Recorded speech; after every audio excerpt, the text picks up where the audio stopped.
Exactly. When does that ever happen? What so just to get that on recording too. So next Tuesday we're in Toronto, going to Yorkdale, the Cafe Landwehr, and however you say it, it's Landwehr. I think it's Landwehr Cafe. And then the following week we did a bit. I had it originally at the Jack Astor's near 401 and Winston Churchill, but we moved it back to the old hangout, the Buca Maranga Cafe. Apparently, Dorothy said she went by and the renovations are finished and it looks really good. So I haven't seen it yet, but I'm looking forward to it. For those that don't know, it's like a little coffee cafe, often filled with students because there's some private colleges nearby. But it's really, really good coffee, good sandwiches, good salads and stuff like that. And a cute little place, not so big like Jack Astor's was. So we can get there and hang out. It's really easy to get to too, a little parking spot in between. So that's the 31st on that. So I'll send out some reminder emails about that as well. But welcome back. I'm glad you guys made it here. Nobody had March break concerns. Like Marta, you don't have kids floating around? I do, and I apologize if they make all this noise, but they're downstairs. They're at least on another level. So my son is home. He's 18 though. I forget sometimes he's here because he's just basically sleeping, and then up incredibly late hours in the evening and then sleeping all day. It's like basically a vampire or a werewolf. I don't know. I'm not sure which one. So we just see remnants around where he's in the fridge and stuff like that, and maybe in the cupboard looking for some other stuff. But that's it. But that's good. I'm glad you guys came. Yeah, go ahead. You know they're around when there's randomly dirty dishes that pop up in the kitchen, or there's just crumbs where you're like, I swear to God, I just wiped this counter down. So you hit a sore point there, Jody. Man, I go in, Ingrid and I clean the kitchen. It sparkles. I get up in the morning. It's like, what the heck? Who had a party down here, man? What tornado? You clean it again at lunch, and then you come. Yeah, it's like what? That's the only reason you know they're there, basically, right? So. Yeah, the 16-year-old in my house, man, she is just like I don't even know. She has half our dishes in her room. I don't even know. So yeah.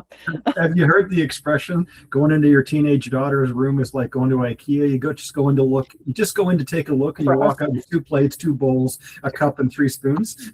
It's so true. And like luckily most of them are at least empty, but every now and again she makes guacamole and then it just sits there and I'm like, girl, this is gross. Stop doing this. Mine's 23 and she still has those science experiments going on in her room. It's just my older one not so bad. Definitely you described my 18-year-old to a T there, Jody. Like he's got like, where are all the cups and dishes? Oh, there they are. They're up there. Gotcha. That and like laundry. Yeah. Oh, you guys are all so nice. My kids, I mean, it's the Portuguese in me. They know I would just tear them from top to bottom if they had any dishes in the room. Oh, well, not quite that way, Richard, but you know. But the best part is, Marta, is like, so the 16-year-old, one of her kind of chores around the house is doing the dishes. Yes. So I'm like, before you tackle your dishes night, go empty your room and take care of that, please. And then she hates it because she like tries to like bring them down another night. I'm like, absolutely not. Like, go away. So yeah. Nice. All righty. So let's catch up on what's going on. I set myself. I don't have anything super new, but I did set myself an agenda. I've been using Google Tasks Manager. I've been using that since the beginning of time. But I actually set myself, because I just didn't trust myself to do things that I said to myself that I was going to do. But I've got a task manager in place now with dates. And I've just been going through that for probably maybe the last, almost 3 months now. And it's like, for me, there's a big posting on LinkedIn, like write an article, post it once a week. So write an article, put it on my site, do a summary of it, put it on LinkedIn. Grab a summary of that, put it on Google Business Review. I did, you guys, thank you guys. I sent out requests for Google reviews and you guys are great. I really appreciate you guys doing that and thank you so much. And so I did a little so I don't have your traditional CRM. I'm going on the Skimpy Zone. I use Google Contacts and a spreadsheet. So I was able to put a spreadsheet together. And clearly I missed a few people like you, Vanessa. I sent you a request again when you already did it. But I went through, pulled everybody in the network that I felt would be a good, somebody I'd worked with or been in the networking group. Got rid of the dupes and then went through the reviews I had and thought I got rid of everybody. And then I was able to do a mail merge from that. So that's a real working man CRM right there. But that worked out really well. I did all the work on the weekend, scheduled it for the late in the afternoon. Monday it went out, and then some great response from everybody. So I appreciate that. And then I've been trying to lean in on, I wrote an article a few weeks back about that 1%, the James Cleary 1% atomic gains, basically.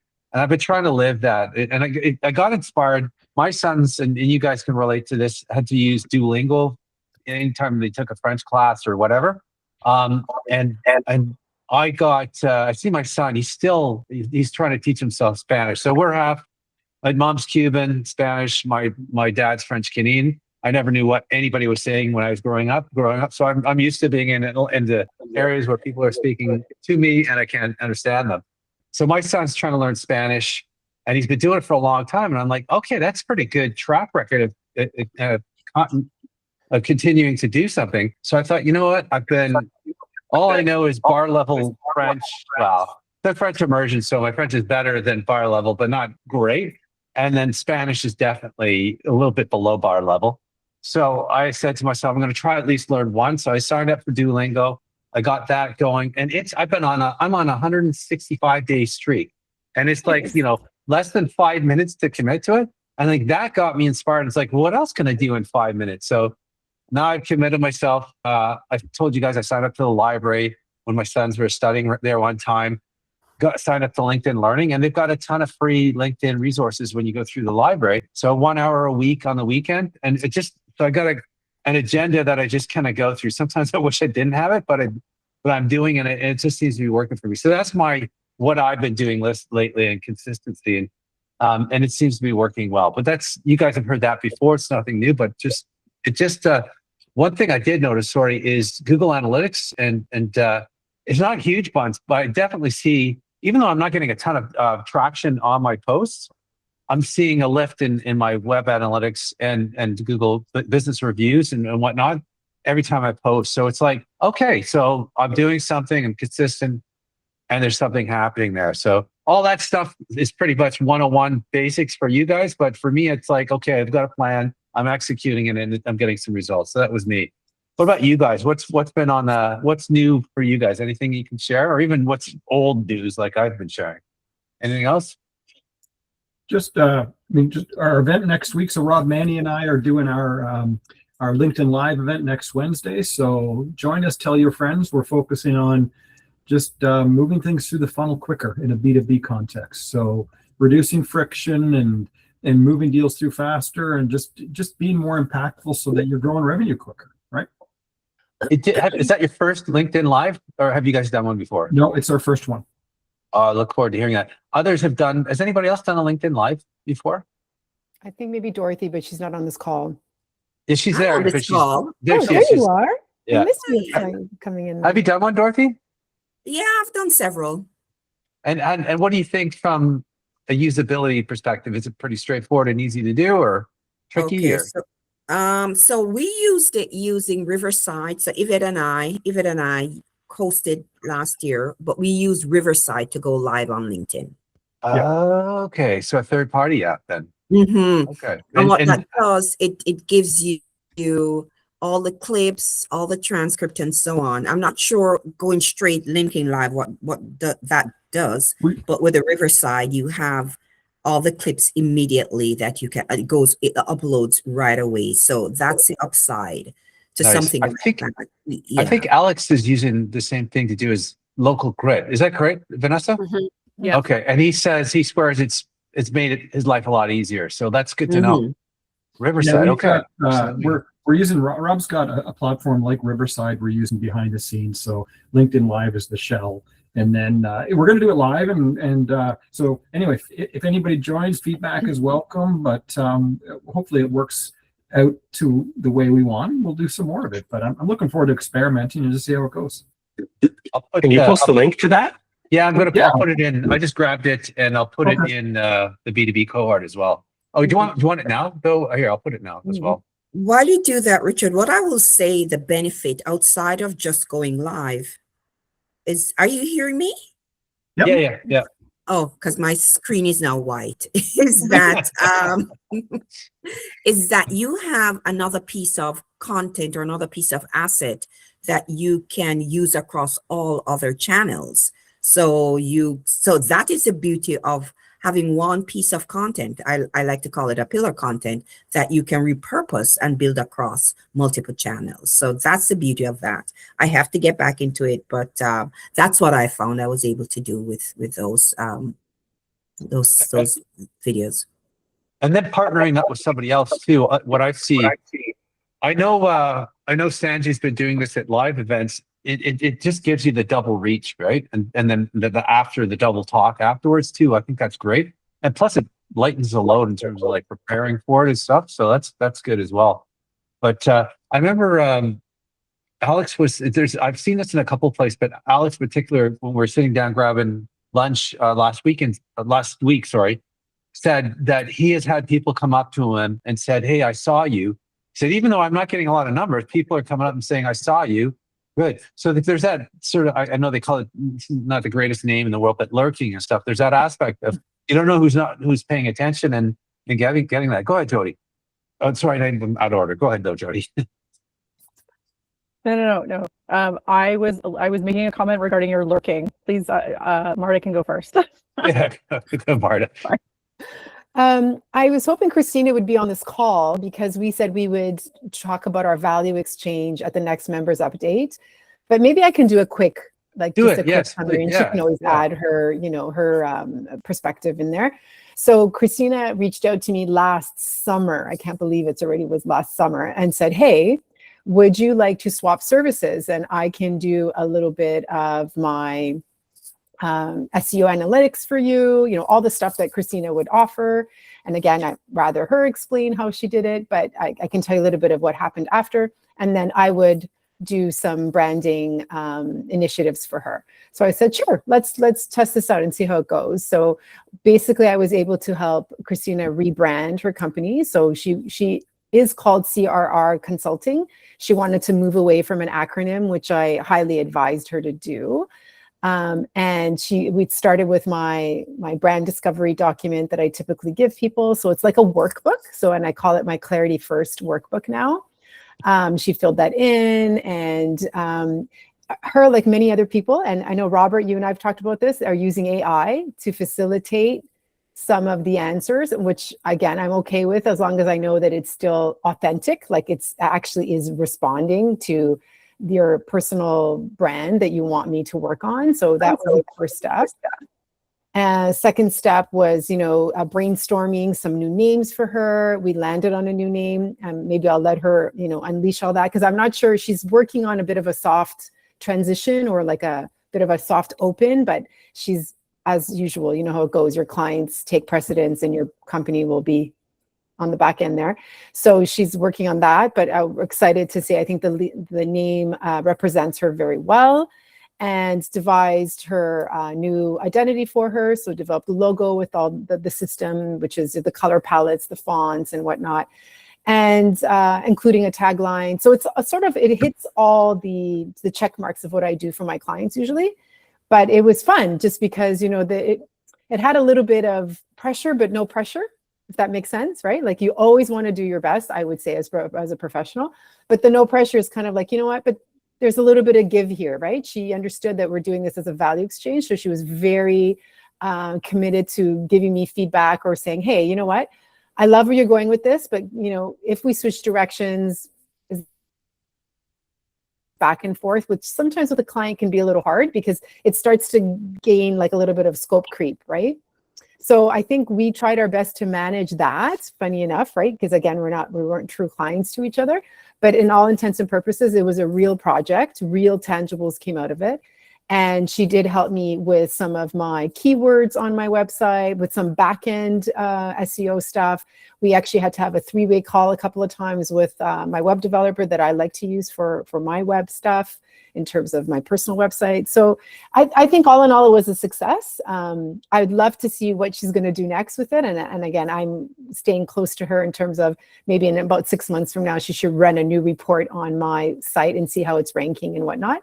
So that's what it was in a nutshell. That's what we did as a value exchange. I love it. And I come from an age, my dad had a magazine publishing company, and any way to get new revenue and whatnot, but there was a ton of barter exchanges, they called it back then. And we took advantage. I mean, I've been on trips through barter, been whatever, just because we got advertising space sold that way. But there's a couple of things, like, and you and I did a short one, Marta, as well. But there's a couple of things that I think because I used to have an accountant that she did my books, I did her website and helped her out with marketing and whatnot, mostly just the web stuff. And just like have some agreement in terms of what's a fair exchange. You know, like, are you hour for hour? Is it, what exactly is it within the scope? If it's not fair, what does that look like? It could be like, I know sometimes you'll get gifts from people that's like a $25 Uber thing. And if you go beyond that, you go into your personal wallets, little things like that, caveats that if you iron those out in the beginning, it makes it feel more comfortable, right? I'm always feeling conscious about making sure the other person's getting something out of it, and that I almost do myself an injustice by doing an unfair exchange. But I think they're great. Again, when we did, Marta, we definitely went outside the boundaries to help each other out in terms of what made sense, and it was a good learning experience for me. So I don't know if you guys, has anybody else done that with anybody else that they partner with? No, but I'd be all over it. I think it's a great idea. And I mean, it can be micro value exchange, or it can be something more substantive, to your point. But I love the idea, and it's and especially with this group, because it's a safe, trusted environment, right? So people only want the best for one another. So I think it's a great idea. Exactly. Yeah. Go ahead, Dorothy. I think just to expand that beyond the barter, Marta and I have been doing this for a very long time, but I find it very useful is that we have an accountability to each other. We meet every Friday for years now, and we have a big structure around it. And one of the things that was introduced, Marta's idea, is a skill swap. So every Friday we're teaching each other something new. So I find, that's smart. Yeah. And we have a hot seat, and we have a case study. So we make that accountability not only to keep us on track and to see what we see we're going to do, but we are also learning, we're also brainstorming issues that we're having, and we're bringing to the table anything new that we've learned, and it doesn't, sometimes it's not even around business, it's around our health or something like that, because we're big health nuts. So I find that useful. Maybe something, if anybody in this group wants to try, I think we have a pretty good framework. We document and we track every week. Nice. Can you share, if you've got a framework, Dorothy, if it's something that's easy to share via email, I'd love to take a look at, because you've obviously, it works for you and Marta, and I'd love to look at that and maybe kind of plagiarize a little bit, because what a great way to do those micro learnings and share one from it. You can put it on the B2B, put it as a post to share. That would be good. Sure, I can do that. Yeah. Do you guys remember Richard, the other Richard? There was three of us at one time. Richard, I'm losing his last name. From 360 Century, 3City, Centricity 360. Do you remember his last name, Richard? Bolton. Yeah. Him and I did, we did Sandler sales training together. And almost immediately after that, he's like, why don't we do an accountability? And I literally, at him saying that, a trickle of sweat went down. I was like, accountability, whoa, I'm just good at talking about things. I'm not good at actually doing them. So, but we did it for a little bit, and it was good. It was interesting. I mean, it depends. Like, I mean, if you don't go in there like, oh my God, what have I done? And I did that with Michael Halmar back in 2020, when we first started going and trying to figure out the pandemic. And it was good. Like, Mike would share his financials. He was a terrible person to do accountability with, because he was fully prepared every time we met. He was like spreadsheets and PowerPoints. I'm like, oh shit, what he's talking about? We're working on a PowerPoint presentation really quick. Thank God for That's AI. what we need, Richard. He's really pushy like that. That's what we need. Marta and I push each other. But yeah, I think it's good. And just the getting together in general, I've been, the matchups help quite a bit. You have one, you can have multiple ones. I can't remember. Was it Eric? You guys had already met. It's like, I don't know if it was recently. It's been not matching me up. I got to see what I've done wrong with it. I'm 2 weeks in a row, 2 times in a row. I haven't been matched up with anybody, but I have to go and just make my own matchups. But I think those are important as well because those one-on-ones you get a little deeper and whatnot. If you're lonely, Richard, you can call me if you're lonely. I know. If you don't I should do. Hey, speaking of not hearing from somebody, I want to give you Joey. Remember Joey? Back in, this is going way back. If you guys remember Joey, he's the PR guy. He would spend Yes. winters Yes, in Puerto Vallarta. I heard from him just the other day. He said everything's good. Settled back down in Puerto Vallarta. He's still there. He's not coming home to April. No real mishaps happened, and he said he's going to go back again. So he's talking about getting back into the group as well. But I thought I'd share that, like, just what else is going on. Shoot, Jody's just off camera. Literally just going to ask Jody how her series went, but I'll wait for her to get back and ask her about that, how that went. What's new with you, Roberto? Which one is it, Robert? Roberto or Robert? Because on LinkedIn it's Roberto, right? Robert's fine. Okay. Yeah. My legal name's Roberto. Sometimes I go by that, but yeah. I mean, I've been working through kind of my business, and April 1st is 11 years. So I'm just trying to think. Yeah, thanks. 11 years doing this, just trying to plan where my next 10, 11 years is going to go, and kind of thinking of developing some packages to sell my products and services. And I hope to push the branding aspect a little bit more. I mean, I talked about it, but still a very small percentage of my income. So I'm hoping to sell it a little bit more, create some packages, and even have have an education component to my business, perhaps, just to kind of help people out, and maybe even I don't know, look into ways to expand in using methods that don't bog me down or take much more of my time. So still working on that. Yeah. That's huge. That's huge doing that, because just to be able to do it, right?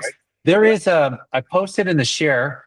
I think the two Bobs, you guys know I post a lot, but David C. Baker, in that, he wrote a blog. He's in Portugal, by the way. He wrote it from Portugal, and he wrote a blog about, if I were to start a new company, what would it be? And it was going to be a marketing company. And he had just a list of bullets, Robert, of what he would do differently this time around. Worth a read. I think I put that as a, and if you don't see it on there, and I forgot to do it, I'm pretty sure I did post it. I posted a few things on there, but I found it really interesting. He was like totally thinking outside of the box in terms of what he would do differently. So that, where did you say you posted it? It's in the share. I'll if it's not in there, I'll post it in there. But it's I forget. It's literally if not, I can send it. I can send it to you. But I'll yeah, that'd be an interesting read. I'm trying to get perspectives, and get other ideas and thinking outside of the box, Yeah. Instead of doing a traditional marketing agency like I've always been doing, like, is there other ways I could present a service offering to my clients that, is a little bit different, that might resonate with them a little bit better? I think it's a good exercise. I don't know about you guys, but during this winter season, I have had some weekends more free, right? Like, I'm not golfing. I'm not 2 minutes. Like, it seems like summer, you're everywhere. You can't do anything. Yeah. But I've been taking, sneaking away on a Saturday, grabbing a cup of coffee, and then sitting on the dining room table, just doing stuff in slow motion. And I honestly, I just love those days. My wife's gone, wherever she's gone. My boys are doing whatever they're doing. And it's like, yeah, are you okay being by yourself? I'm like, yeah, I mean, I love doing, just sitting there and thinking about things. And it just feels like you start the next week off, like you've moved a peg forward, kind of thing. But I love doing that. Jody, you went off camera, but I was going to ask you your series. How did that series go? What are your thoughts? Any next steps? What would you do differently? What did you learn about it? I know you do it a lot, but what do you have any feedback for us? Yeah, so actually I have a little bit of feedback. So first, I'm actually going to jump off Robert, because we were talking about this at the luncheon. And so for those of you who don't know, I have two different businesses, and I just want to talk about the coaching one first for a second, because that's exactly what my focus is right now, is working with a lot of like the mature businesses, or people who are they're overwhelmed, they're doing too much. And instead of doing more, they need to pause, like Richard said, and actually reflect on their business and figure out How should they be running their business today? I started my business when I was in my early 30s, and now I'm 44. I have 4 bonus kids. I work from home, and I'm a caregiver to my mom. Like, I can't run my business the same way anymore, and those expectations needed to change. But recreating, or it's not about restarting, but it's basically resetting your business, and looking at all of the things you're really doing well, but also your market shifts, things like that, to build this business so that it fits you now, and to Robert's point, for the next 10 years. You do the reset, you do the pause, you move forward, because you guys have been doing this for so long that you might still be doing things that you don't need to be doing, or you haven't shifted with the market the way that you need to. And it's just really draining you, and it's overwhelming you, especially in our economy.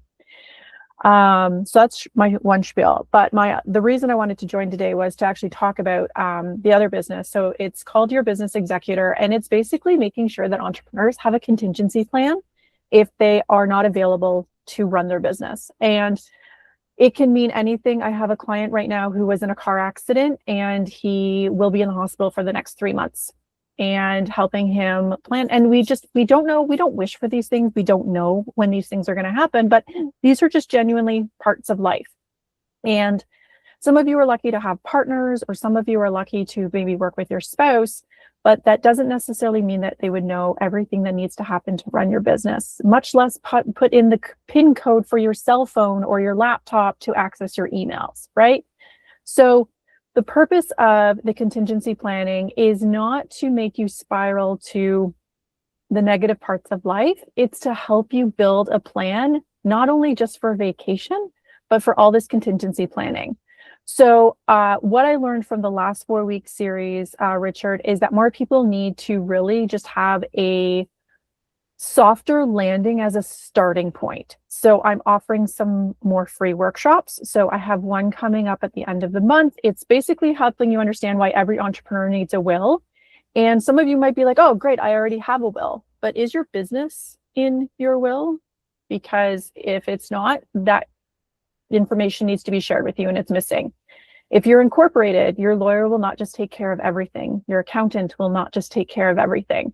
So being aware of how you as an entrepreneur, you need actually a different kind of will.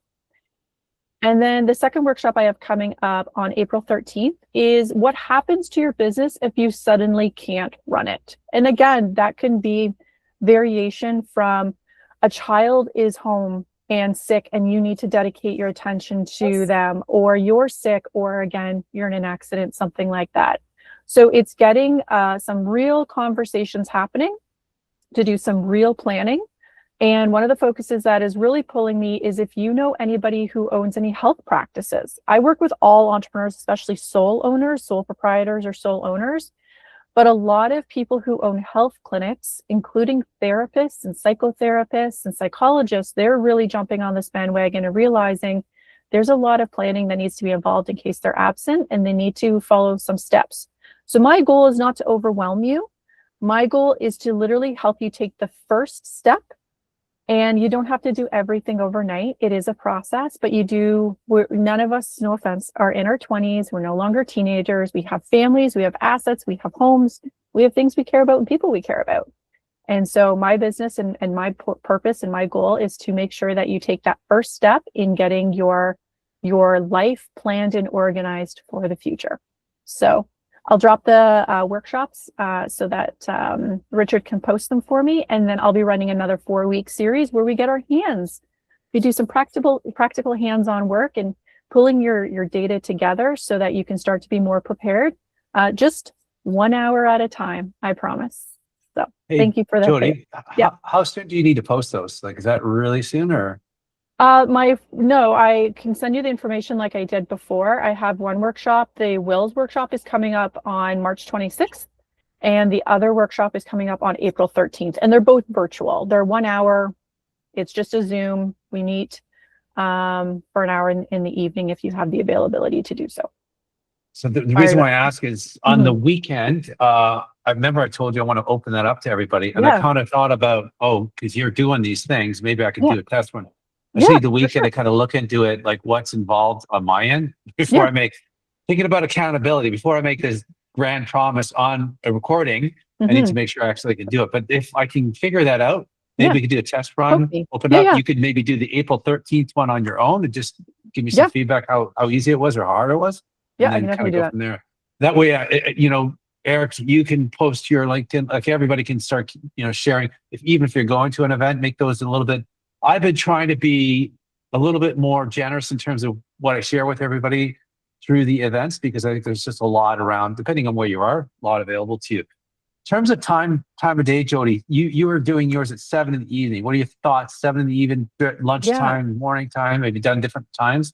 Yeah, so I have a lot of people who it's like are my entrepreneurs, man. They struggle, and it really comes down to people's personal lives. So these two are both at 7 o'clock, but it's on my to-do list this week to find alternative days and times. And the other day and time that I'm looking at is Mondays at noon. Would that be more accommodating for you guys?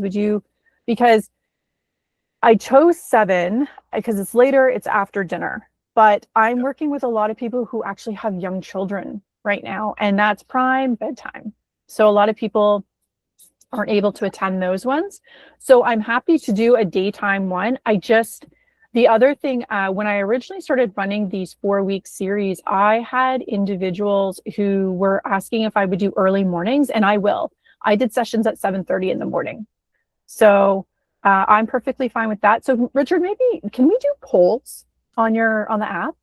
Yeah, you can. You could do it Yeah? on that. You can do it on your own as well. So just put Okay. I'm more curious. For me, I know a lot. When I was younger, I used to do a lot of the morning ones, and I thought those were easier to attend. I'm like an old guy stuck in my routines, and I just like to run them, right? And I have a morning routine. I'm up early and active, but I just don't like I don't like to interrupt this. Anybody that says, hey, let's meet 8 mornings, when I used to do that all the time, I refuse to meet before like even 10, because I just have this thing that I do every day that just kind of sets my day. So, but I was just curious, do you get better? Is there better reception depending on what time? But more than anything. This is it's like, because it's aside from the healthcare practitioners, there's really no like business niche. It's really just entrepreneurs who you've built something meaningful, and we need to make sure we plan for it so you're not adding additional stress to your family if something happens to you. They know what to do, and you can give them the guidance as to what to do.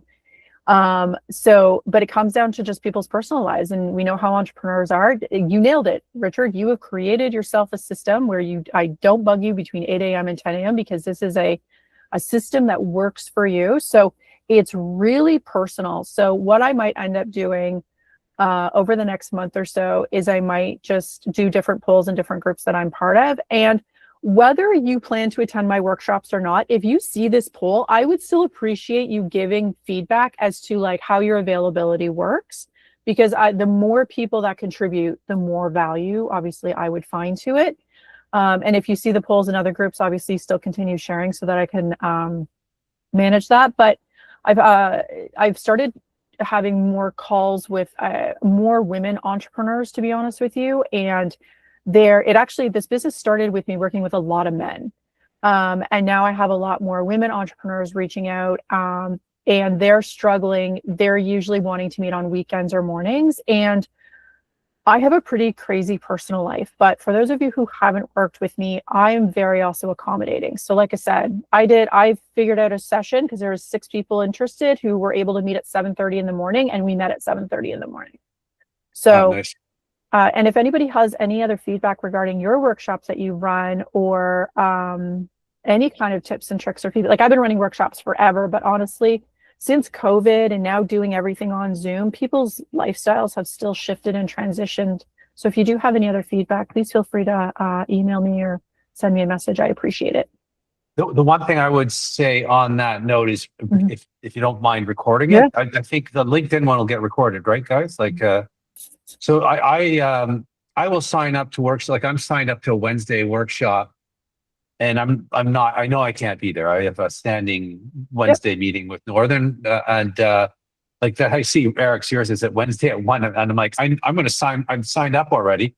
I'm hoping they'll be recording, but I do watch the recording, and I feel like from a content perspective, you can pull pieces out. Like I've been seeing Alex has been doing little tidbits on little 1-minute clips all the time, and I think those are great. So if you did record one, I definitely watch one. of the recording ones. I'm just not good at making the actual live ones all the time. That's good. Thank you for sharing that. I appreciate that, Jody. No, I appreciate your feedback. So thank you. Yeah. I grabbed that contrarian, the digital contrarian one. I'll post that in our share feed as well, but I put it on through the comments as well. Does anybody else, like, I used to work for a lady. She was the VP of creative when I was at Jan Kelly. And she said to me one time, we're talking about overtime and working. And she said, she goes, there really isn't, I just work 7 days a week. It's just like every day's the same to me. Her kids were gone to school and stuff. She's older and stuff like that. And I thought to myself, wow. And then I've heard terms people talk, you've heard of the 996, 9 to 9, 6 days a week, and all that silly, crazy terminology. Does anybody else, like, for me, if I can steal a Saturday away where I don't have any pressure, I know anybody's going to interrupt me. It's not, I don't feel like it's working, but I am kind of working. Does anybody else kind of do things like that? Do you carve out a day for yourself, or you have special time where you don't take calls, don't take meetings? Does anybody? No, you're nodding, Dorothy. What do you block off? Okay, so I have my week, I only do calls with clients or prospects on Mondays, Wednesdays, Fridays. Tuesdays and Thursdays are my holy grail, where I get to do work on the business or any other client deliverables I have and that kind of thing. I've been pretty, I wouldn't use the word strict, pretty good with it. There are times though I'm flexible because we need to have the call and our schedules are not aligning. So I will do that. As it relates to the weekends, what I have given myself, my weekends were my non-negotiables. When I worked with a coach, they were non-negotiables. Sunday definitely is a non-negotiable for me because I'm a practicing Christian. It's my day of faith. But when I will give allowance when the workload is heavy. When there are lots of things, like March for me is a very heavy month. I have quite a lot of deliverables. So I have to carve out time on a Saturday or a Sunday to do stuff to get them done.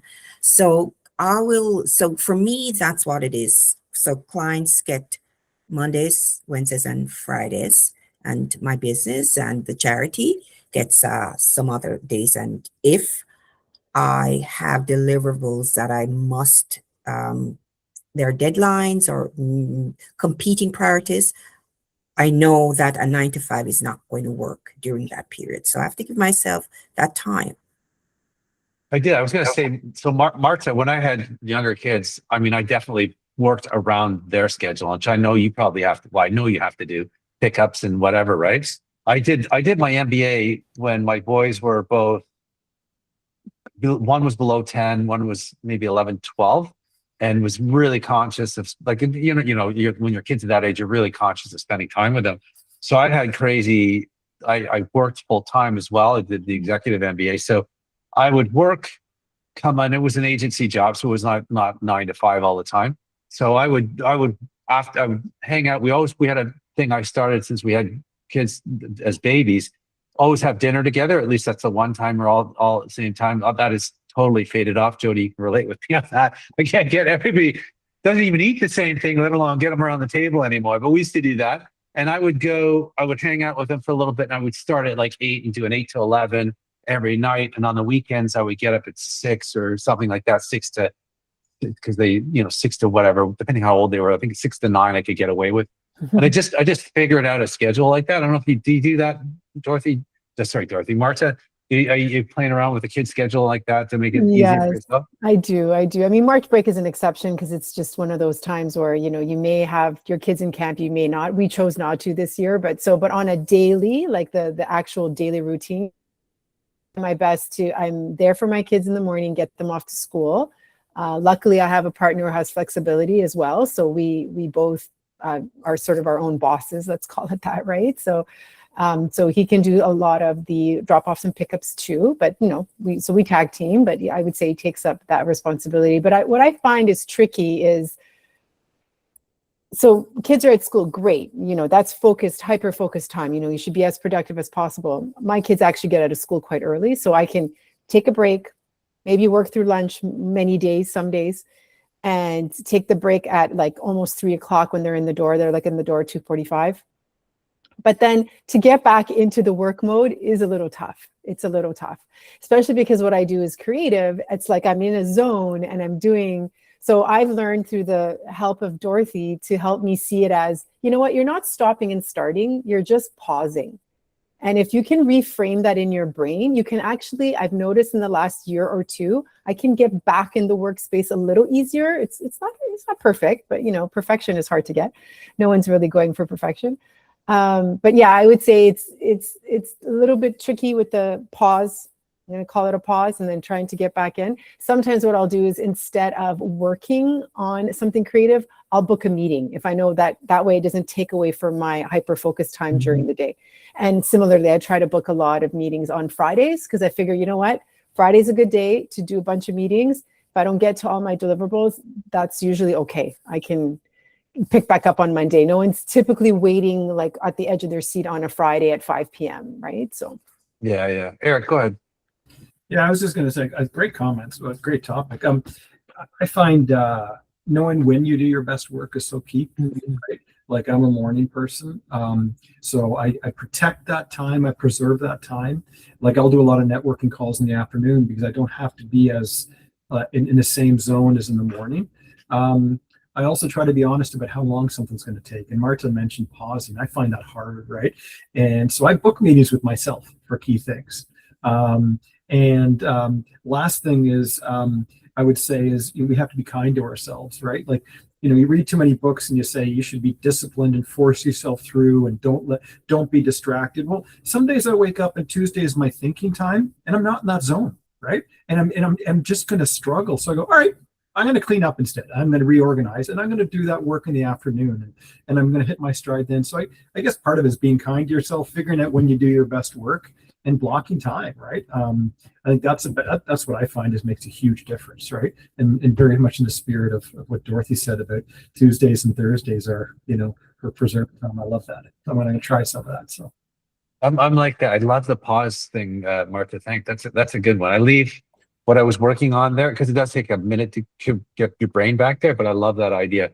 I am my head down. I need head down time, otherwise I get really irritable. So go ahead, Jody. Yeah, so again, the pausing idea is a lot different. The English language is full of so many wonderful words, so we can just kind of figure out the one that makes the most sense for us. But to go back to Eric's point, one of the conversations is like when we had more consistent capacity because we didn't have, I'll say, distractions in our life, whether it be kids or schools calling or whatever, you could put your head down at 8 and know nobody's going to bother you. Nobody's going to interfere. But as we go through different life transitions, these, again, disruptors, they do happen. But that is why every morning, even before starting your day, instead of assuming that your day is going to be head down 8 to 10, really evaluating your capacity for that day, because you can still achieve the ultimate idea of the to-do list. But if you're trying to redo the exact same plan every single day, you're not being kind to yourself. You're putting all this extra pressure on yourself, and there's a higher chance you're going to get frustrated. So kind of evaluating that capacity that you have every day and not being hard on yourself if you have to shift your day around or you have to say no to doing something that day and maybe having to shift it to another day. Just remember, your clients' expectations are set by you. So if you need to shift expectations, allow yourself to shift yours and shift theirs, and I promise you the world will not burn down. I did an experiment when I had the web application development, which is more time. It was a time sensitive. Something's broken. And I started because I was just getting interrupted all the time. And I said, what if I take intentionally, and I don't recommend this to everybody, but I just needed to give myself some room. I'm going to take a day to get back to people, and instead of doing it immediately. And by doing that, I bought myself a day, and you know what? Nobody complained. Everybody was super happy how responsive I was. So I totally agree. What I do for myself, and I have a bit of a luxury that I can take off big chunks. So I don't have like 15 things to do in a day. I'll work it down to 2 or 3. Sometimes it's just one thing, right? And I use Google Task Manager to prioritize, like put the one to the top. And I just found when I put too many things in we're getting really nuanced here, but when I put too many things in the list, I got super anxious. But if I just said, you know what, I'm just going to work on that until I get to a comfortable level. Everything you knock off, and I have this with conversations with my son all the time. He's in third year university right now. And he came to me and he's like, yeah, we're watching the Raptors game. He's like, yeah, I got to go text my teacher and let him know I'm not going to hand my essay on. So I'm like, what? You're what? What are you doing here watching the game with me? Oh, but I've already put in so many hours a day. I go, I don't need to say this in a way to off-put him, but I said, I've done all-nighters at school and I've done all-nighters for clients. You just want to be that person that if somebody gives you something to do, you're going to deliver it, right? I try to put those elements in with them, but I find one thing at a time. This multitasking thing is just not for me. So, and it feels so much better as you knock things off your list. So I don't know if that experience, Jody, but for me, that's helped quite a bit. I think that Speaking from an anxious guy. Yeah, I think honestly, there's a lot of people. The conversation in the line that I keep saying a lot right now is, so we have either, depending on the article you're reading, we have these different stages of burnout. And I find that over the last 2 to 3 years, there should be a new level that's above the top level. I feel like a new research study needs to go out, because chronic burnout is not even like it's not the same definition anymore. And I feel like a lot of people live in an anxious world. So we have these to-do lists, right? And they help guide us, and they provide us with a visual to help us understand, by Dorothy, help us understand, kind of like remind us what we're supposed to do that day. And a lot of us feel success when we check it off, or we cross it off, or we highlight it off, or we do whatever we do. But as we get older, our how we're presented with our plan for the day also does need to shift. And sometimes that to-do list actually creates more anxiety for you as well. So if you have this ongoing Google task list, and it's great that you're rearranging things and stuff like that, but if this massive, still big to-do list is in front of you, just make sure that it's not adding more anxiety than it needs to right now, because we're all very highly anxious. And a tool that I've been introducing to a lot of my clients right now is called the not to-do list, trying to get them to take things off of their list that are not urgent, it's not important, and really helping define the difference again between urgency and importance. Yeah, I love that. That's the the Rocks guy, Stephen Covey, with the urgence versus, well, he's the one that I've learned the quadrant, urgent versus important quadrant. So he is the new spin on it. It's like from the Eisenhower Matrix from like decades ago. But everybody is making this idea that everything's urgent, and no, it's not. This sense of urgency, I'm not saying there aren't things that aren't urgent, but not everything is urgent right now. And that ongoing sense of urgency is keeping you in this ever talked about survival mode, but your nervous system is on overload. You're anxious all the time. You're stressed all the time. Your productivity's down. Your focus is struggling. And you're like, what's going on? Sometimes it's these small things that we can do some like very slight adjustments for. And some of it's actually doing the opposite, like a not to-do list instead of a to-do list. I like it. I was going to ask Vanessa. Vanessa, is your husband still work from home, or is it both of you guys there, or just you now? Yeah, we both work from home. And how's that going with the kiddies, man? Because they're young still, right? So yeah, when you were talking about carving out time, I was like, what is that? Yeah, I honestly, like, we're at this stage where like we both laugh. We're just like, roll on Monday. Like the weekends are so intense and I can't really do any work. Like I feel like anytime I get on the weekend, I just need to like rest. But that's why I try and make the days, like I just try and do as much as I can during the day. But yeah, it's super helpful to have a parent at home. I actually don't know how we would do it if we didn't both work from home. Like we only have one car if he was commuting. Like I have friends who do that and it just feels very overwhelming. So hopefully we can keep this situation going. But yeah, it's still challenging. Like we have 2 different drop-offs, 2 pickups. They're still pretty young. So it's a juggling act, but I feel like most parents are going through the same thing. I remember those days. That wasn't easy. That's for sure. Especially the weekends. The weekends get nuts. The more sports you get involved in. Totally. I know you guys still playing softball. right? Yeah, he's we're actually putting him into soccer. He's gonna be doing soccer twice a week, so he's pretty into that. But yeah, they get more competitive as they get older, right? It's like more practices, more games. Yeah. Ingrid's niece is, I heard her talking on the phone, karate, football, boxing. I'm like, oh my Lord, how's she do it? Anyhow, that's good though. I can appreciate, but you still get your stuff done. I see you on LinkedIn. I see you posting and stuff. So you're getting things out there, but you're still doing the mom thing. So that's great. Yeah. How are things going with your re-entry to this freelance world there, Kim? I should have said Kim first and let you have a chance to think of that before I said that. No, things are going well. Something new that I just sent out yesterday. I'm reintroducing my newsletter that I used to do usually once or twice a month. I hadn't done one in, I hate to admit, over a year.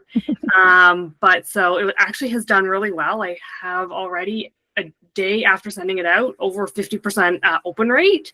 Nice. And people are clicking on the link to my blog. So it's something that I want to really focus on is I'm doing longer form content on my blog, and then my email subscribers will get access to that blog first, and then I'll put it out on my social. So if you want, I can drop the link to subscribe. I saw that on LinkedIn today. I didn't realize it was to your. I did click over to read your article, but I didn't subscribe. I didn't put two and two together. I'm a slow guy. What are you using for email? Your email client? It's through my website, Wix. Okay. They have an email. Okay. Yep. And I think it's connected still through MailChimp, which I used to use. Nice. Very user friendly, as I'm not super web savvy. So nice. That's a big thing that I've just been kind of working on the last little while. I hear them, and so I listened to a podcast where Squarespace is promoted quite a bit, and I think you use Squarespace, right, Marta? And they have the same thing, the marketing. I love when they put a bunch of things together and make it easy for you, and you can just like start doing things you always what you're going to do. I've been thinking about doing the newsletter thing as well. So I'm gonna bug you next month and just ask you how things are going and just get some tips from you on that. Appreciate it. Let me just drop the link. Oh yeah, here, and I will open up and I'll put it in. And don't forget to share it. Did you share? I know you shared your book in the. I did. Yeah, okay. Let me 1 second look at this link. That was something I was going to ask. We are almost out of time. I'm not seeing, like, I'm trying to see you guys when you're posting online, but I'm not seeing everybody. I know Dorothy's pretty active, and she never shows up in my notifications. Every once in a while, I see her on the homepage. I hardly so I do see some people sometimes, but not everybody every time. But I'm trying to get around to see your guys' stuff and participate just to get it some extra go around. Thanks, Kim. I will share that too. Thank you. Anyhow, guys, we're at that time. I know you guys got other things to do. Speaking of time, I hate talking about time management. We had a whole back half there. Sorry about that. I don't know where that came from, but hopefully that was okay with you guys. But good to see you guys. And the sun is shining for me where I'm at, which feels pretty good. The next time we talk, it will be spring. So we have done it. Successfully made it through another winter. Thank God. That's a big thing around here, man. I'm telling you. So good. And if for those that are going to be coming out, I look forward to seeing you guys face to face. If you can't make it this time, I'm doing it at the end of every quarter. So I'll be back around in June, which we'll be definitely doing patio, especially at the West Town Bar and Grill. And Cafe Landwear in Toronto has a really nice patio as well. And VUCA has, the garage doors go open. So we'll figure something out at the end of next quarter too. See you guys. Have a fantastic rest of the month. Everyone. Bye, everyone. Rest See you your later. day.